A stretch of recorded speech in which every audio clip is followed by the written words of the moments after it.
Hi everyone, and welcome to, I think this will be our second edition of Crafting Conversation. So we're delighted to have with us Dr. Gavin Slemp from the University of Melbourne. And I'm going to get Gavin to introduce himself in a second, but I will say at the start that he's the person who's responsible for introducing me to the concept of job crafting. And literally, and the lecture he gave on job crafting changed my life for the better. Gavin, you'll be relieved to know. So I've been really excited to find a time, and I appreciate how precious it is for you as a new father to find some time to have a conversation about your reflections on job crafting, where you discovered it, and the power and what you think the listeners and the viewers should know about job crafting. So I'm really excited about this conversation. So to start with, could you introduce yourself, tell us a little bit about your role, and also what is it we're all interested to know, what is it you love about your job, and what is it that you loathe or don't like so much? Yes, so thanks for having me, Rob. I'm very pleased to be here. My background and my role, so I'm a senior lecturer in the Centre for Wellbeing Science in the Melbourne Graduate School of Education at the University of Melbourne, so one of the big universities in Australia. We were formerly the Centre for Positive Psychology, but recently had the name changed to Centre for Wellbeing Science. And so I'm a senior lecturer there. I do a lot of teaching. I do a lot of research as well. My research focuses on the area that we're going to talk about today. One of my research areas is job crafting. And I'm particularly interested in, job crafting. How does it facilitate sort of optimal forms of work motivation? Work motivation where we are internally motivated, we're driven by intrinsic motivation, and, the relationship between that and employee well-being and functioning at the end of the day. So that's my research program at the Centre for Wellbeing Science. And in terms of my training, I'm an organizational psychologist as well by training. So all of this stuff's of a lot of interest to me. Yeah. And what is it, so in terms of your job, what is it that you love about your job, Gavin, and what is it that you loathe about it, would you say? Or yes, sorry, I like forgot so much? to answer that part of the question. Yes, so the job, I must say, I have worked in consulting for a couple of years, and I've worked in academia, so I feel like I've seen both worlds a little bit, and I do love working in academia. Like it's a terrific job, a very privileged position that I'm in, really, I think. So I'm very happy to be there. I think the things that I love about the job, mainly, I'd say the autonomy that you get as an academic. And I often think about this, I go to work and I get to teach about the stuff that I'm most interested in. And I get to research the topics that I'm most interested in as well. And I think that's just a really privileged position that I'm very happy to be in. And so I say that's one of the things that I just love about it. You get the autonomy to choose what you want to do, what you want to research. You can integrate that into your teaching, and then depart or impart knowledge on other people as well, on the stuff that you're passionate about. So I just think that's just fantastic. I love that part of the job. Another part of the job, I think, is meeting students like yourself. Obviously you came through a few years ago in the master's program that we have. So I've met a lot of terrific students, great people that I stay in touch with. You obviously being one of them. We have a lot of really good people doing really amazing work out there in the community. And some people wanting to use job crafting in their work and in what they do as well. So to be able to share those experiences with students, just amazing, and I absolutely love that part of the job. The parts that I don't like so much, probably the admin work. So when you have a heavy teaching load, which we do in the Graduate School of Education, we have a lot of students coming through our programs, which adds a lot to the admin type work. So, organising markers, organising contracts for casual staff. Yeah. Organisation, probably not a strong suit for me, or it's probably not one of my strengths. I tend to leave too much to memory, which means I forget a lot. So I think that's probably the part of the job that I enjoy the least. But it's part of every job, I suppose, the admin type stuff, isn't it? We can all relate. I think we can all relate to that, the administration side, and just that. But I love that, the idea, that sense of that, the gift that you have, the opportunity to meet and interact, share some amazing ideas with some amazing students, by the sound of things, and certainly from my experiences from them. Instead on the mat was the students who I was working with, students with the above me and below, they were just phenomenal in terms of their backgrounds and experiences and curiosity that they had in terms of the absolutely, yeah. The MAP students, I love teaching the MAP. One of the things that you get in the MAP is just instant engagement. And it's just fantastic to teach to people who are so motivated and interested to learn about, what you're talking about and the research that's coming out in this area and ways they can use it to make the world better and so on. So it's it's very inspiring to see. That's cool. That's really, really cool. Mm-hmm. And so job crafting yourself, when did you mentioned you're a consultant and you went into research. So when did you yourself first come across job crafting as a concept? Do you remember where you were, what you were doing? I do actually, yes. So it's a good question. So the way I came across job crafting was I was in a supervision meeting with my research supervisor, who was now Professor Diane Vella-Broderick, who's the Jerry Higgins Chair in the Centre for Wellbeing Science here. But back in those days, God, we're talking how long ago now? Probably 10 years ago, more than 10 years ago. In 2021 now, so we're in 12 years ago around about. We were in a supervision meeting and I was wondering what to focus my research on. At this time I was a doctoral student at Monash University and Diane was working at that university, and we were talking about ways to intervene in organisations to try and help employees enhance their well-being. And I was, of course, thinking, in terms of intervention, like organizational level interventions that you could implement, perhaps leadership approaches, and thinking at that sort of level. And then Diane sort of just had this printed paper on her desk, and she said, you should check this out. This is a relatively newish type area. It's sort of innovative, and it's focusing on employees as a way to sort of, help them intervene for themselves. And it was the Wisniewski and Dutton 2001, Academy of Management review of, paper that was published on job crafting. And so I took that home and I read it and I thought, this is terrific. This is what I want to study and research. And that's what I did. So I read everything I could find on job crafting. I saw that some other researchers had developed different measures and whatnot, but one of the things that I did was develop a more general measure that measured the three components that Amy Wisniewski and Jane Dutton refer to in that initial paper of task relational cognitive crafting, and then we published that open access as part of the doctorate. So that's a very long answer to your question, but yeah, that's how I got into job crafting. It was just through a conversation I had with my supervisor. So your supervisor Diane, and she's a wonderful researcher and benefit of speaking to Diane and being taught by Diane in the master's program as well. She's phenomenal in terms of, I think, one of the things you both have a gift for is actually kind of making us the ideas infectious in terms of how we can use them and why they matter. And you mentioned there in your answer about kind of a well-being scale, and sorry, not well-being, a job crafting scale. So you're one of the first, I think, to publish this, or at least one of the first that I came across in terms of the scale for measurement. And why do you think it's important to look at measurements, particularly maybe for practitioners such as myself out here? Why is it important to be able to kind of to measure factors in terms of job crafting? What's the benefit of it, and why should we be interested in it? Yeah, that's a great question.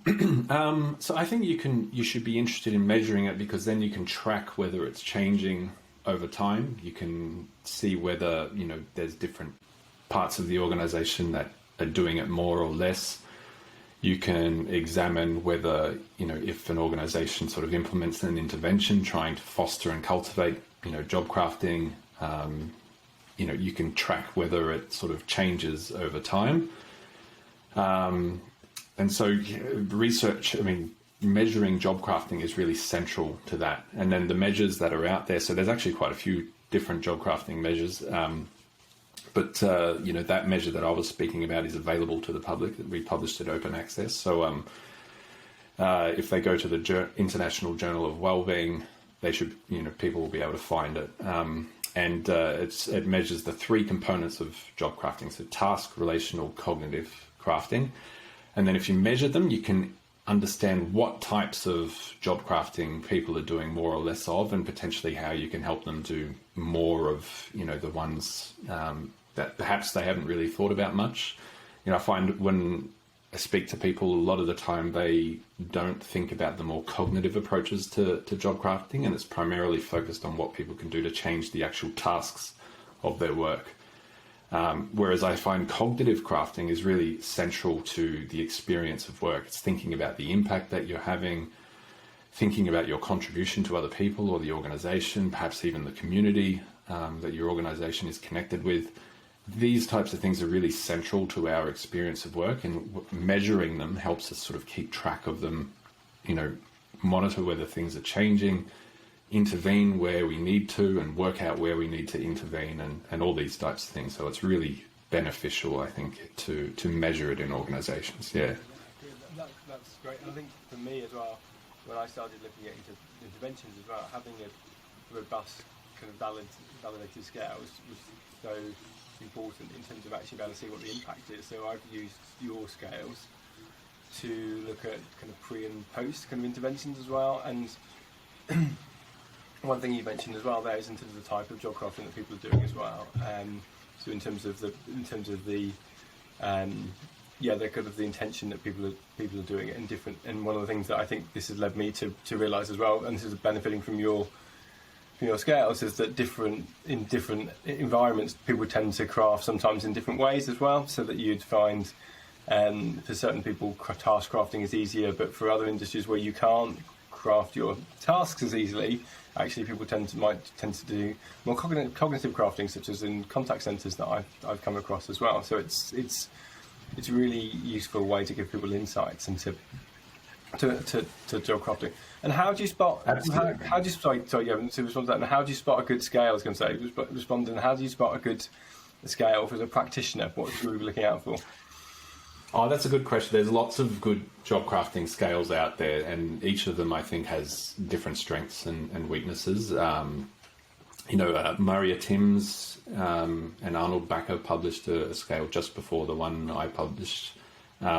And that one's sort of based on the job demands resources model. So ways people job craft to influence the demands they have at work and resources they have at work, which might sort of feed through to shape work engagement. There's the scale that I published, which really has the three components that Reznesky and Dutton spoke about, and particularly the cognitive crafting, which I felt was missing from a lot of earlier scales at that time. Even more recently, there's some scales, Ulla Bindel and colleagues published one that was sort of took the same Reznesky and Dutton model of job crafting and kind of underpinned it with regulatory focus theory, and so approach and avoidance type motivation. So how can we craft towards things we want to create in our jobs, and how can we sort of craft to sort of prevent the things we don't want in our job type thing, which I think is a really useful addition to job crafting. I guess the disadvantage of those sorts of scales is that they start to get very long with lots of bits to them. So, practitioners probably ought to keep that in mind. Some of them the measures are long, but very good measures if they're interested in those types of job crafting. So the more expansion or prevention types of task crafting, relational crafting, cognitive crafting, that'll be a good scale. If they're after a shorter scale, and they want to measure cognitive crafting, they could use the one that I developed in the International Journal of Wellbeing. And then if they're interested more in job demands and resources and, how that might shape burnout, work engagement, then, they could go with the scale that was developed by Maria Timms and Arnold Backer and colleagues. There's probably other scales out there. I know there's definitely other scales out there, but, those are just some of them that are available. Yeah. It's a case of understanding kind of what you want to use as a practitioner in terms of the size of them, obviously, in terms of and what maybe you're interested in as well, in terms of actually looking. Yeah, at and I think exactly. Yeah, and then I think how are you sort of intervening? What's the job crafting intervention consist of? Yeah. And which is the scale that most aligns with that. So if your intervention is mainly focused on job demands and resources, so how do people implement job crafting to help cope and manage their job demands and their most onerous job demands and build their job resources? And when I say job resources, I think meaning things like feedback, conversations with supervisors that aid development and growth opportunities, these types of things. If that's the content of the job crafting intervention, then it probably makes sense to use a scale that's aligned with that. Whereas if your intervention is mainly focused on task, relational, cognitive types of crafting, use the scale that has those dimensions in it so you can track whether they change as well. That's great. So I guess there's a little bit of difference in the way people approach it. And you can try them out, I suppose, as well. The other thing you can do is just kind of try different.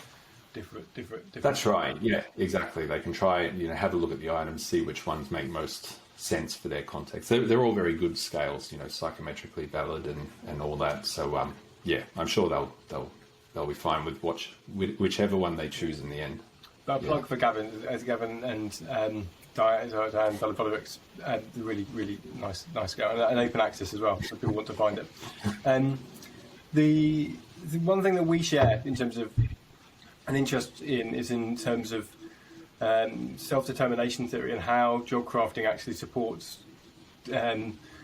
self-determination theory. And I know that you've done some research in self-determination theory and related to that in terms of leadership as well. So do you want to just say a little bit, Gavin, about kind of how you see the relationship between job crafting and self-determination theory, and then maybe say a little bit maybe on that in terms of why we think that why that matters. So again, why is it useful as a practitioner to be aware of that? Maybe in terms of how we're presenting it to organisations. Yeah, sure. So I see self-determination theory is really a theory of motivation that looks at not just the quantity of motivation that people have, but rather the quality of motivation.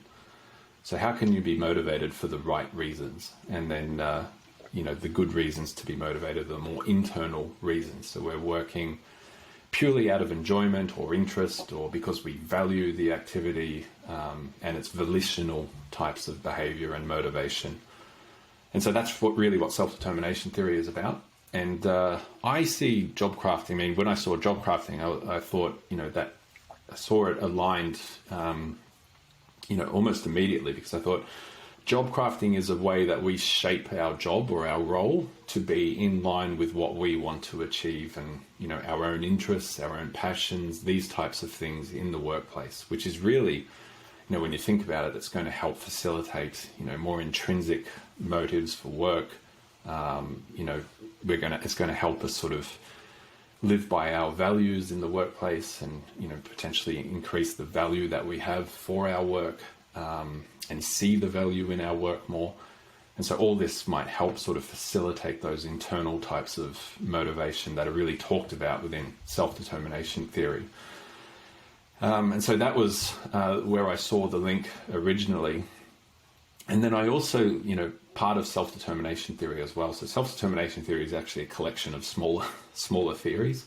In fact, there's 6 little theories, or I shouldn't say little, but there's 6 smaller theories within the broader theory of self-determination theory. One of them is called basic needs theory. Mm-hmm.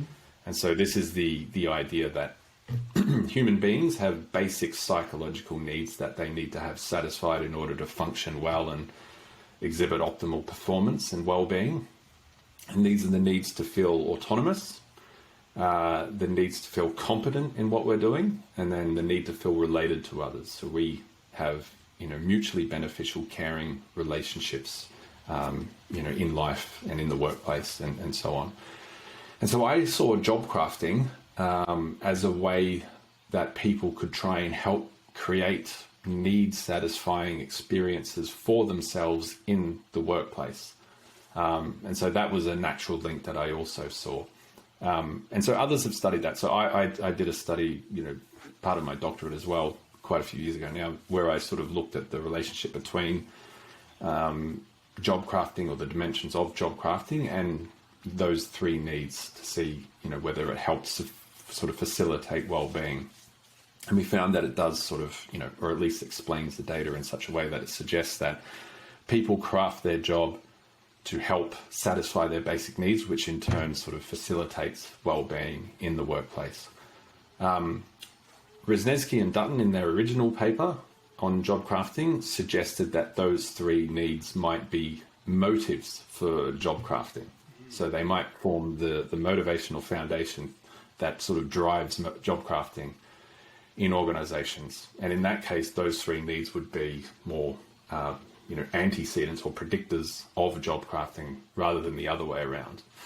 But of course, I think, and some people have studied it that way as well, including Uta Bindel, who I referred to earlier.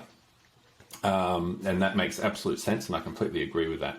But I also think that if those things are motives for job crafting, then they have to be outcomes of job crafting. Because if people craft their job because they're motivated to pursue more autonomy or more competence and develop and grow, then they're going to create those types of experiences in the workplace that help them to satisfy those basic needs. So there have to be outcomes as well.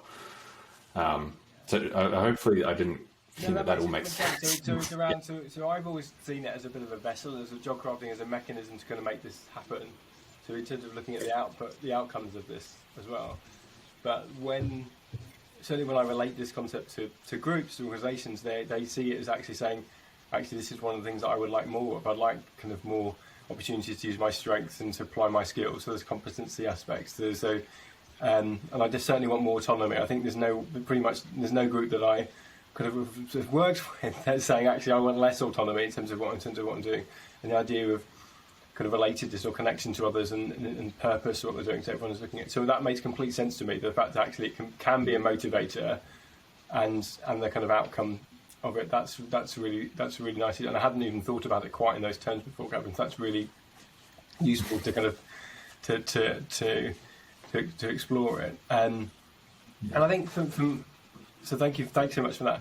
And when you're studying, or when you're teaching job crafting for students, what's the tips and advice that you give to people for kind of actually how they bring this to life? So again, for practitioners or for people who are wanting to kind of experiment with job crafting, what are your tips and advice for bringing it to life?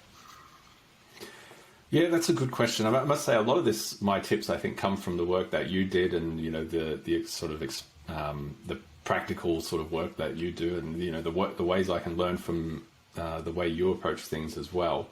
But I guess one of the main ones I think is people tend to focus too heavily on task relational crafting. In fact, that's those parts are usually form the basis of most measures of job crafting, and then the cognitive part is sort of missed a little bit.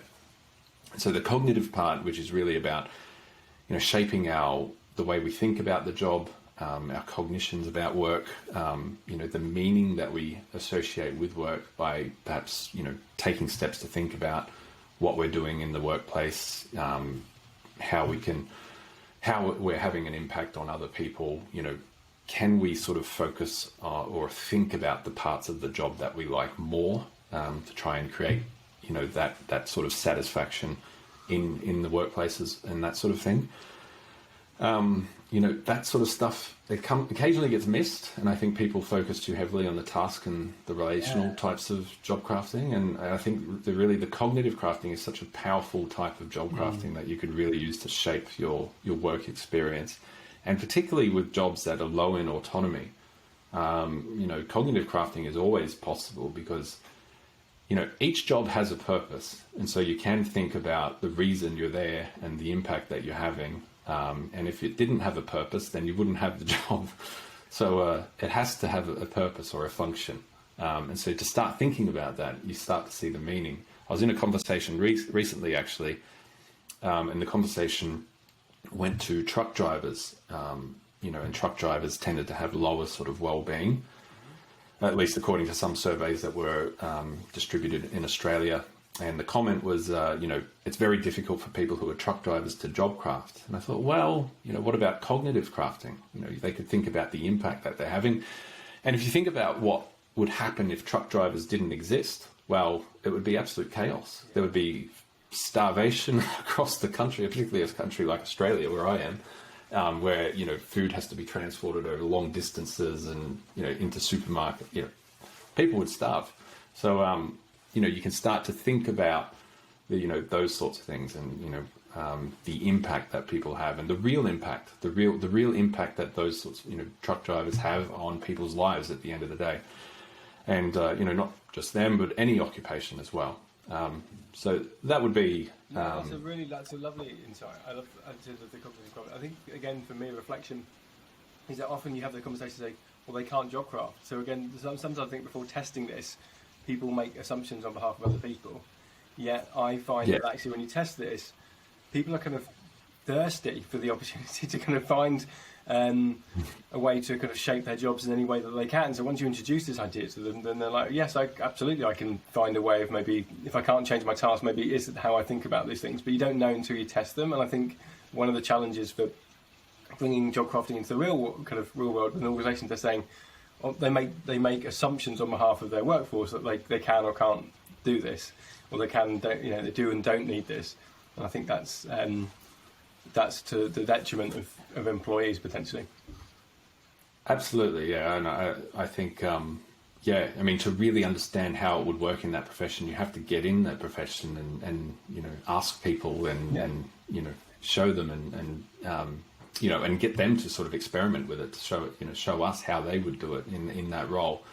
And until we've done that, I think, we can't really, we don't really know. And I would be very surprised if there was a job where you couldn't implement job crafting. To me, it's something that would work even in the most rigid roles. You could still sort of find a way to craft that role. I'm certain of that. No, that's really, and again, but I think the key issue is the motivation for the individuals as well, because you can't force job crafting on someone. It has to come from within, doesn't it? So in a case of, but I would agree with you that I think that if you invite people in the right way, if you can create, you can excite them and enable people to do it, then people will be able to find some ways to do it if they want to. Absolutely. If they're motivated to do it, I think they can do it. Autonomy obviously helps, but I think even in the most rigid sort of roles, you could do it if there was motivation to do it, as you say. Yeah. And you can get too much autonomy as well. I've seen people who are actually saying they don't know where to start from because they've got so much scope and flexibility into what they're doing. It's like, well, I don't know where to start. They haven't got anything to kind of. Someone once described job crafting as colouring around the edges of your job, effectively, and if you don't have any edges to what you're doing, it's really hard to kind of colour around them. And so, that it can go the other way as well, I think, sometimes. Yeah, absolutely. Yeah, then it would sort of lose focus in that sort of, I know exactly what they mean.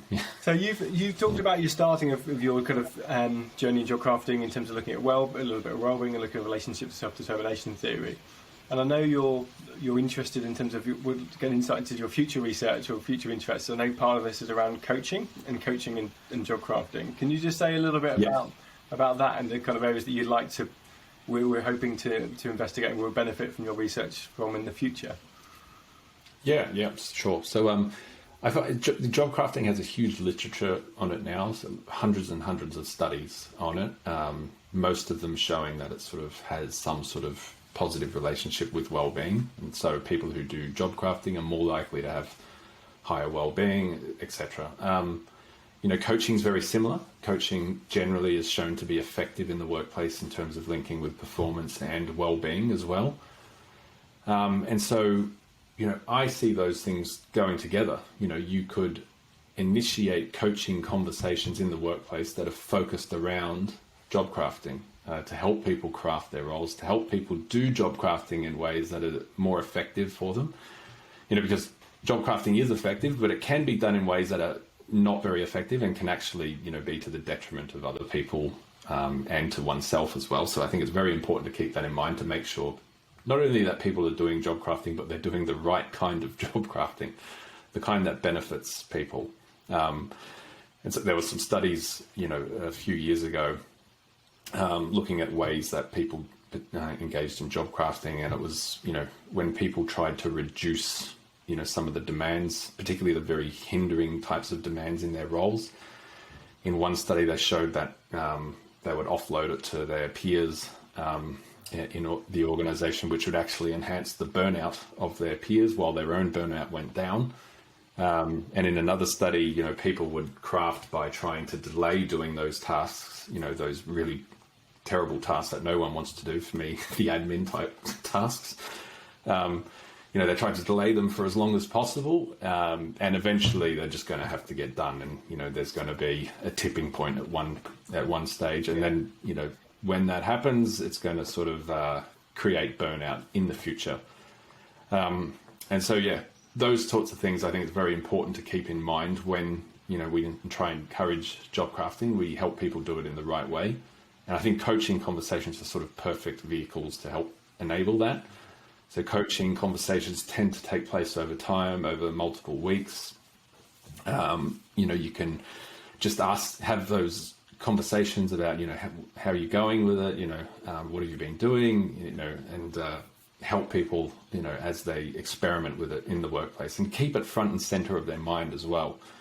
So I think those two things, they just go together perfectly. It makes a lot of sense, and I think again, in terms of the literature, there's some scope there, but not. It hasn't been maybe as developed. It could be to that I've seen, at least in terms of the overlap between the two, and I think it makes, now you say it makes complete sense that actually job crafting could be part of a kind of a coach's toolkit, effectively, in terms of having conversations and encouraging people to take positive action. So that's I look forward to reading and speaking to you about your research in that area. Yes. So hopefully we'll have some outputs in a year or two. But research goes slowly, as you know. Yeah. but we've got some good studies building, I think, in this area. Awesome. So I think it's a very exciting area because both coaching and job crafting are very beneficial generally for people in organisations, and if we can put them together and as you say, structure coaching conversations around job crafting to a degree, then hopefully it will help people even more. Yeah, absolutely. And I know that you've written a book, and we'll mention that right at the end in terms of how people can connect with you later on in terms of looking at coaching as well. So it's a great way of bringing your expertise together, Gavin, as well, and for the benefit of others, which is awesome. Just lastly then, as we're finishing this, I'm just always interested about how people practically apply for yourselves, your kind of different concepts that people research. So from a job crafting perspective, how do you yourself apply job crafting to your own, or do you, in terms of your own role, Gavin? So how do you use job crafting yourself? Yeah, so this is something I've thought about quite a lot. And, it's not immediately, I feel like I'm, because I'm in academia is a very autonomous occupation where you're really self-driven, or at least where I am. And so it kind of feels like everything I do is job crafting. But, if I think about my role, it's supposed to be 40% of my role is research focused, 40% is teaching, and then 20% is sort of leadership and service to the profession. So working with the community, that sort of thing. And so I guess I use job crafting I shape my job around my interests. And, I guess that's part of what an academic would do anyway. But the way I think I use job crafting is that I also try and align it with the teaching. So I try and teach on the stuff I'm most interested in. And I remember, recently we had a situation where, I wanted to learn about, the relationship between well-being and performance and, in sport and these sorts of contexts and, really, getting deep into self-determination theory. And we didn't really have a course or a subject that would cover it. So we developed one, and we developed a brand new subject, and it's running now as an undergraduate subject at the university, and it helped us sort of learn about self-determination theory in different contexts like sport and performance-oriented sort of contexts. It was just a way that we could sort of help. I could align my research with my teaching a bit more to get most enjoyment out of it. And, oh, wow, I love that. I love that. Wow, what a great mod. I want to come back and study that module. That sounds really fascinating. Well, you'll have to enroll as an undergraduate student at Melbourne. Well, hey, I'll try anything to find ways of. But I'm very happy to share all the research that we cover in the well, subject. Talking about sharing, we've taken up a lot of your time, for which we're really grateful. Just in terms of kind of connecting to yourself, what's the best way for people who are interested in terms of research? Obviously, you're a Google Scholar away there in terms of looking at some of the papers, but what other ways that people can to connect with you, Gavin? Yeah, so Google Scholar, my Find an Expert page at Melbourne Uni. I'll have my contact details there. My email address, gavin.slemp@unimelb.edu.au. So if people want to get in touch, I'm very happy for people to reach out to me. I guess those would be the main ways. Yeah, I don't have a personal website yet, but hoping to build one in the future. Yeah. There you go. You're busy. You're a lot of things that you're juggling at the moment, and also just to say, I think I can see it in the background, but you've written a couple of really great articles for Pursuit. I think in terms of the University of Melbourne, I've kind of keep pinging to people about leadership and autonomy and behaviours of global studies. That's one thing I just want to kind of highlight, because you're very humble about this stuff, Gavin, and so please do kind of check that out. And the other is in terms of the book itself. So do you want to say a little bit about the book that came out last year, I think? It came out last year? Oh yes, I've actually got a copy of it here. Let me get a copy. We didn't plan this, but this is good for everyone to see. Yeah. This one, Coaching and Mentoring Research. So if people are interested in research about coaching and mentoring, I'm not sure if you can see that there. On my screen it's backwards, so I'm not sure about your screen. Fine, looking good here. Coaching, mentoring, research, yeah. A sneak peek at it, it's great. Yeah. So very happy to publish that one. It was with Lindsay Oates, who does a lot of work in coaching, and then our late colleague Christine Sioku as well. We published this book on coaching and mentoring research in the workplace, and particularly doing research on it. So how do you design a study? How do you evaluate what you're doing in terms of your interventions, looking at this type of thing? If you were to do a job crafting sort of coaching program, how would you design a study or evaluation of it to measure whether it's working, whether it's having impact, and track it, and that type of thing? So that's what we really unpack. And we've tried to sort of make it so it's very practitioner friendly as well, so it won't be too hard to sort of just pick up and read. So I think it'll be a nice sort of accessible book. It is definitely. As someone who's looked at it, it's very accessible, I think, in that perspective. So again, for practitioners who are interested in kind of taking this kind of work to the next level, and it's a great way of kind of looking at designing interventions and measurements and all things coaching. So from my perspective, I just endorse everything you've said. Hey, thank Gavin. This has been a real kind of privilege and fun as well. So I appreciate it's the end of the day for you, and thank you so much for your time and your energy and everything that you're doing in terms of the contribution to the job crafting community as well. Really appreciate it. Thank you, Rob. I really appreciate you having me on, and all the work that you do is just absolutely amazing and inspiring. So thanks so much, and I look forward to seeing what we can do together in the future. Absolutely. I'm looking forward to the next collaboration. Right, thanks ever so much. Bye, Gavin.